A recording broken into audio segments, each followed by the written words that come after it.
Navigati nel lobby, bentornati sul canale. Allora, ho un tavolo come vedete imbandito di roba.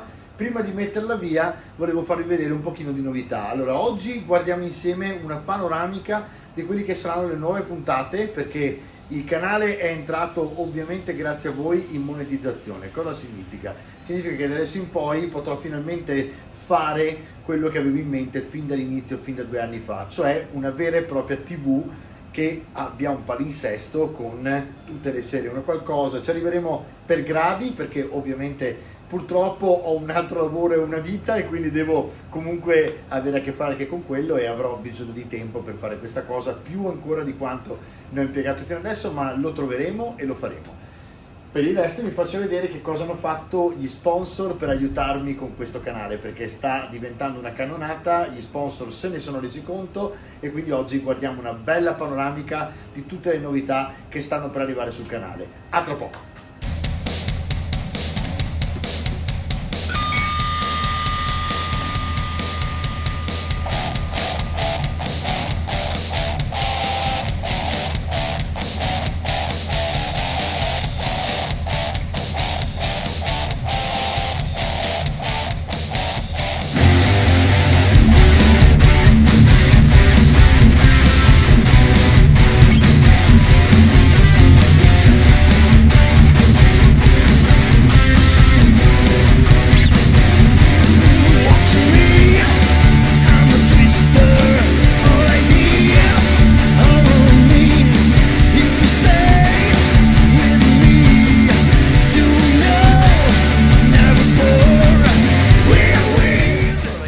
Parto dal fondo del tavolo, dove vedete ancora la mitica scatola di Warhammer Horus Heresy, dove sopra ho ancora da farvi vedere il Kratos Heavy Assault Tank, che ovviamente andrà montato, dipinto e avrà un tutorial tutto suo sul weathering che sarà spaziale.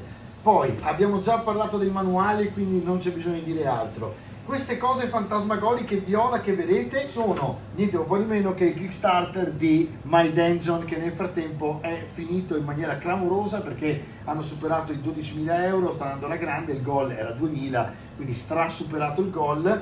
Fantastici, stiamo stampando con Hexagon, altro mio carissimo sponsor e amico, Francesco, che saluto. Abbiamo praticamente già fatto diverse cose, le stiamo facendo con una PLA incredibile. La Prusa è una PLA che fa quindi filamento, però con una qualità spaziale, è una stampante intorno ai 1.400 euro, quindi una stampante professionale che ovviamente ha Hexagon, quindi se vi dovesse servire qualcosa scrivetemi in privato e vi metto in contatto con Francesco e con Hexagon per fare appunto cose di questo genere, colline, soprattutto è bestiale. Vi faccio vedere poi da vicino il sistema di My Dungeon. Finiamo in questi giorni di stampare e dedichiamo una puntata solo a questo. Poi abbiamo i dadi di Warhammer, che dopo vi faccio vedere, che sono i dadi di figli di Horus e i dadi dei maghi imperiali, che sono i 2 eserciti all'interno della scatola, nonché i 2 che dipingeremo insieme e impareremo a fare insieme. Ho già un paio di idee per farli con i contrast, senza contrast, con l'aerografo, senza aerografo, vi racconterò e vi farò vedere. Army Painter, che sotto, adesso vi faccio vedere, ha mandato una cosa veramente spaziale, è un regalo di Army Painter. Io li ringrazio di cuore perché ho parlato con Adam, che saluto. Adam, grazie perché mi hai mandato veramente tutti i colori che mi mancavano per chiudere e finire la gamma di Army Painter, quindi tutta la scrivania potrà avere finalmente gli Army Painter e potrò farvi vedere tutta la gamma di colori da utilizzare qualora voi voleste andare a cercare alternative rispetto a Games Workshop, Vallejo, Scale 75 eccetera eccetera. Io Army Painter l'adoro fin dall'inizio, finalmente è diventato sponsor e sono ben felice di dedicare le puntate solo a loro. Poi ci sono Weird Edizioni e le loro novità. The Genesis, Gioco al Massacro, è un'avventura, guardate che roba, cioè praticamente è un manuale bestiale, ovviamente con le solite grafiche e qualità di The Genesis che sono incredibili. Dedicheremo una puntata solo a questo e poi ad altre 2 avventure. Freeport, la città dei pirati, che in realtà è quasi, diciamo, per Shadow of Demon Lord una ambientazione famosissima, poi vi spiegherò. E poi fantastico, mi sta arrivando tutta la scatola e quindi poi ne parleremo, per Conan, che è il gioco di ruolo sempre edito in Italia da Weird Edizioni, che praticamente ci dà questa avventura gigantesca con questo manuale stupendo, ma aspetterò di avere tutta la scatola e il box di Conan per farvelo vedere. Vi faccio vedere una zoomata sotto per farvi vedere quanta roba è arrivata di Army Painter e un sacco di miniature stampate in 3D. Eccoci qua ragazzi, allora ieri ho iniziato, ringrazio Virginia perché si è veramente sdata per questa cosa, a raggruppare i colori in vari diciamo gruppi appunto di sfumatura e di gamma, e sono moltissimi e molti di più di quelli che vedete in camera. Per esempio ora tento di stringere qui e ci sono anche tutti i tappi rossi che sono le wash, e quindi anche qui ne abbiamo a volontà. Tutti questi gruppi che vedete sono divisi per azzurro, per grigio, per bianco, per verde. Guardate quanti sono solo i verdi, quanti sono per esempio i rossi, che poi escono dallo schermo, ce ne sono di più, i gialli, le skin, e dietro ho tutti i metalli, ne ho veramente una caterva. Solo i metalli sono, fate conto, una quindicina, e poi ci sono gli speed paint. E anche lì parleremo, perché parlando e toccando in questo argomento che vedremo in questa settimana probabilmente a venire, arrivano i contrast nuovi. Li ho presi tutti con Samuele, grazie ovviamente a Samuele e Arcadia, e quindi praticamente riuscirò a farveli vedere uno per uno per analizzare quello che tutti dicono essere la grande innovazione della Games Workshop su questi colori, partendo dal presupposto che l'innovazione sono i contrast stessi, che da quando sono arrivati hanno veramente aggiunto un metodo di pittura che è eccezionale. Ne parleremo nella puntata specifica. Alzo un pochino la telecamera, dietro la miriade di colori, come vedete c'è un'altra miriade di miniature fatte in questo caso in 3D. Allora vi faccio vedere qualcosina, forse questa l'avete già vista, è praticamente la vediamo se mi dà un po' di macro, eccolo qui, vedete questa è la miniatura del Cavaliere Silenzioso di per esempio Bestiarum Miniatures. È pieno di sponsor su questo tavolo, perché in un attimo avete visto che da quando ho la stampante siamo passati da praticamente neanche uno che faceva 3D a 5. Avevo già Zilot con me in grandissima compagnia, perché veramente mi ha accompagnato quasi 2 anni in cui abbiamo raccolto tutte le sue miniature per HeroQuest. Stiamo andando benissimo con HeroQuest Café, perché sto per iniziare, anche se non avrò tutto il tavolo pronto come dovrà essere, ma lo vedete crescere man mano che la trasmissione avanza, quindi molto volentieri inizio intanto la trasmissione al più presto possibile, e poi andiamo avanti con addirittura la parete diciamo dietro il camino, e perché ancora stiamo scenografando, quindi vedrete crescere lo studio e il tavolo di Warhammer. Comunque sta venendo fuori veramente spaziale. Tutto quello che vedete invece appunto fa parte di 5 sponsor. Qui ci sono, diciamo, da Daybreak Miniatures a Lord of the Print, Bestiarum Miniatures, Durgin Paint che sta tornando sul tavolo, sto per stampare altre cose, e Durgin sta facendo questo Kickstarter di super successo, sta superando i 25.000 addirittura euro di successo, quindi è veramente bestiale ed è un orgoglio italiano, quindi sostenetelo. E poi abbiamo diverse altre cose, insomma, e diversi altri sponsor. Quindi a questo punto anche qui dedicheremo delle puntate ai tutorial. Sto stampando in questo momento degli spettri di Daybreak Miniatures che useremo per fare dei tutorial sul Gauss, che è un fluo praticamente ad aerografo di Army Painter, che è veramente bello, e poi proveremo ad aggiungere anche delle luci interiori a quel fluo, però è fantastico per fare i fantasmi. E poi sta arrivando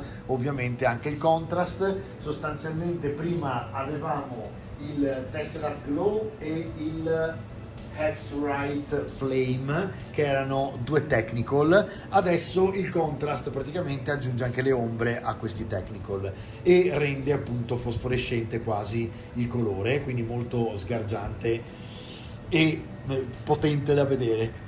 Detto questo, ragazzi, io torno a farvi vedere i dadi, perché a questo punto possiamo aprirli, li testiamo velocemente su un tiradadi che in questo caso ho di P-Work, e quindi gran giornata dedicata a tutti gli sponsor uniti per il canale. A tra poco. Allora, la confezione che voi trovate praticamente in negozio contiene 4, 8, 12, 16, 17, 18, 19 dadi. Non sono 20 perché c'è una chicca fantastica che è quella del dado scatter, che torna a essere prepotente nel gioco di Warhammer 30.000, chiamiamolo così, e lo trovate praticamente in tutte quante le confezioni di dadi, ok? E quindi a questo punto andiamo ad aprirle. Dietro c'è il simbolo che ritroverete poi sopra il dado. Nel caso degli Imperial Fist si vede un po' in trasparenza e non è facilissimo appunto da individuare perché chiaramente è in trasparenza. Adesso datemi solo un secondo che la confezione è dura da aprire e quindi non voglio strappare tutto per poi finire a far saltare i dadi, e vi faccio vedere praticamente i dadini degli Imperial Fist. Non sono proprio dadini, questi sono dadi un po' più grossi. Sapete che io di questi vi ho già parlato benissimo in passato, sono un vero fan perché hanno veramente una resina e una plastica fantastica. Questa non è plastica, è proprio resina, si sente, e hanno veramente una maneggevolezza sulla mano, quando li lanciate sono fantastici, e hanno appunto questa resina di qualità super premium che si capisce proprio che non è cheap. Ovviamente questa è prodotta tutta in Inghilterra, quindi molto diversa dai dadi che trovate in commercio normalmente su Amazon piuttosto che eBay, Etsy, eccetera eccetera, anche se anche lì c'è chi come artigiano fa delle cose incredibili. Penso per esempio al nostro Beholder che per HeroQuest fa tutte quante le cose in legno e in MDF o in cuoio per HeroQuest, e in questo caso ci sono artigiani che fanno anche dadi artigianali fantastici. Per quanto riguarda Horus, ovviamente Horus sfoggia il suo occhio terrificante, e anche qui confezione molto dura da aprire perché ben saldata, carta e diciamo il suo protettivo davanti, però insomma basta stare un po' attenti perché non voglio appunto far saltare tutto. Questi magari per esempio possiamo tagliarli con il nostro taglierino e voilà, e voilà. Vediamo un pochino se si apre, perché anche qui non voglio beccare i dadi. Eccolo qua. Loro qui hanno fatto invece il cosiddetto madreperla, e quindi è sostanzialmente diverso, non è in trasparenza, non li hanno fatti verdi, cioè verdi trasparenti, ma li hanno fatti appunto madreperlati, e che vuol dire che hanno praticamente questa sfumatura di due resine, una verde scuro e una che dà praticamente sul madreperlato. Sono meravigliosi questi, a vederli da vicino sono diversi. Non so se riuscite a vederli, guardate l'effetto della luce, quanto sono lucidi, non li vedevo così dalla scatola, sono effettivamente molto molto lucidi e sembrano vetrificati, veramente veramente belli. E anche questi grande resina, ecco lo scatter, guardate che meraviglia che è sto dado. Vediamo se riesco a rimettervelo davanti, ok, ecco la luce del LED dietro, vedo che si capisce bene, ma guardate la qualità che ha e come è cangiante in telecamera anche. Adesso ora si vede veramente bene, sì, c'è il bersaglio da scatter che appunto servono a giocare con i bombardamenti e i vari colpi dei cannoni che ci sono, oppure dei plasma nel Warhammer 30.000, che vi ricordo è praticamente la 7ª edizione di Warhammer 40.000, ok? Torno sul tavolo a fuoco, eccolo qui. E ragazzi, allora intanto questa era una panoramica. Guardate per esempio, per chiudere in bellezza, questo Goblin che è questo Goblin praticamente è un cavalca Goblin sul ragno, ovviamente, e guardate che qualità ha, sia la stampante che veramente mi ha dato già delle soddisfazioni incredibili, ma soprattutto anche la qualità di questi ragnettini che sono stati fatti. Dove vedete il bianco è la colla, io uso il reagente e quindi per l'attivatore, scusatemi, per attivarla subito diventa bianca. Poi ovviamente con lo spray non succede nulla, non si vede più, in certi punti ho limato e vedete praticamente che ogni goblin è molto molto complesso. Sotto metteremo nel tutorial anche le ragnatele, questi verranno veramente spaziali. Sto preparando una stampa 3D con un Kickstarter, in questo caso di Asgard Rising, altro sponsor del canale, sempre di miniature, che produce miniature. Praticamente stiamo preparando tutto l'esercito dei goblin e quindi poi lo schiereremo lì contro gli Stormcast, eccetera eccetera.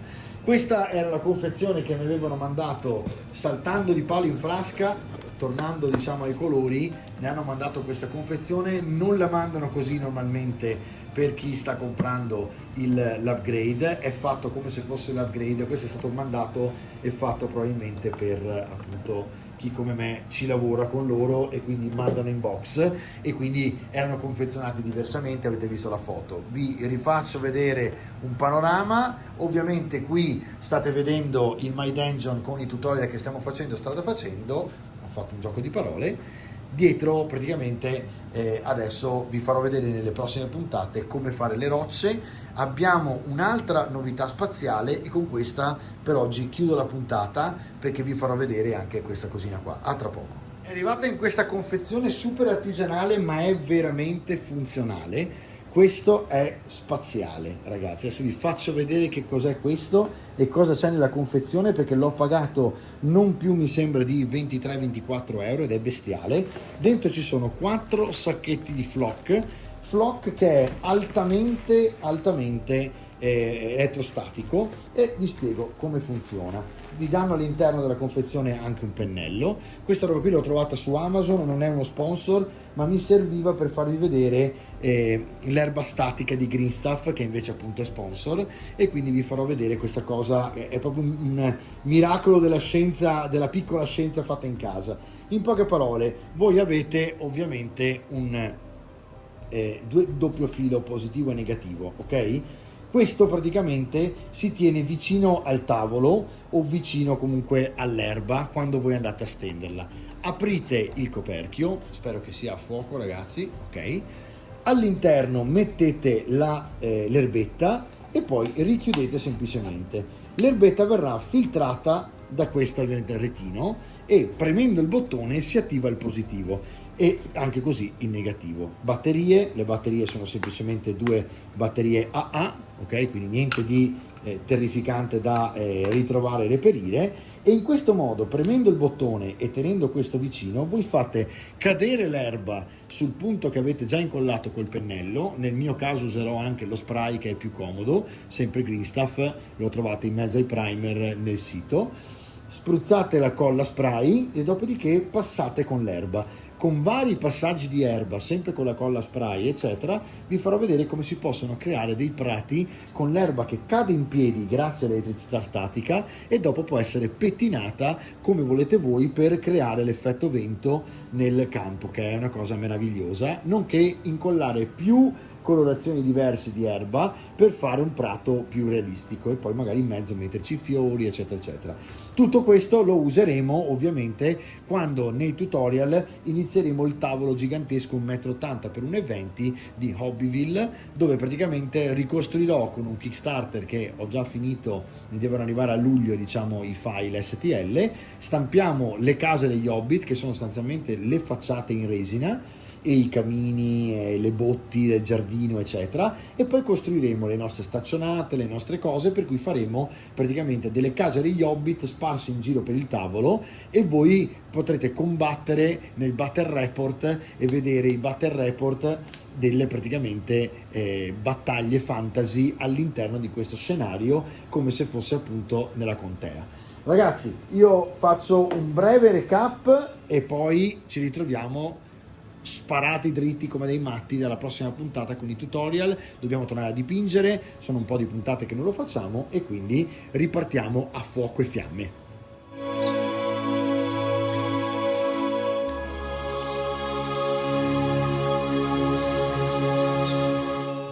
E con tutte queste belle cose sul tavolo da utilizzare, ci vediamo la prossima puntata per iniziare appunto a usarle. Quindi avremo tutta quanta la scrivania piena di Army Painter, nonostante ci saranno tutti i colori GV, tutti i colori Scale 75 eccetera. Le comparazioni non mancheranno mai. Voi sapete che io vado sempre a mettere a paragone i prodotti e uso tutto, perché ovviamente più ne hai e più hai varietà. Però va detto che Army Painter è così forte da potermi fare da sponsor, in questo caso è ovvio che dedicherò delle puntate solo a Army Painter, in modo tale che quando volete conoscere meglio questo prodotto guardate la puntata sugli Army Painter e decidete voi se vi piace o no, e vi faccio vedere delle tecniche solo con quei colori o delle colorazioni solo con quei colori. Ragazzi, non vedo l'ora di parlarvi dei contrast, mi sa che la prossima puntata sarà dedicata a quella, quindi faremo delle prove perché stanno arrivando credo mercoledì prossimo, però forse prima di questa puntata partiremo con le colline di My Dungeon, quindi faremo proprio colline modulari e vi farò vedere come funzionano nella prossima puntata, dove metteremo praticamente rocce, erba, flock, useremo anche appunto il nostro nuovo apparecchio stranissimo. Ci vediamo alla prossima puntata.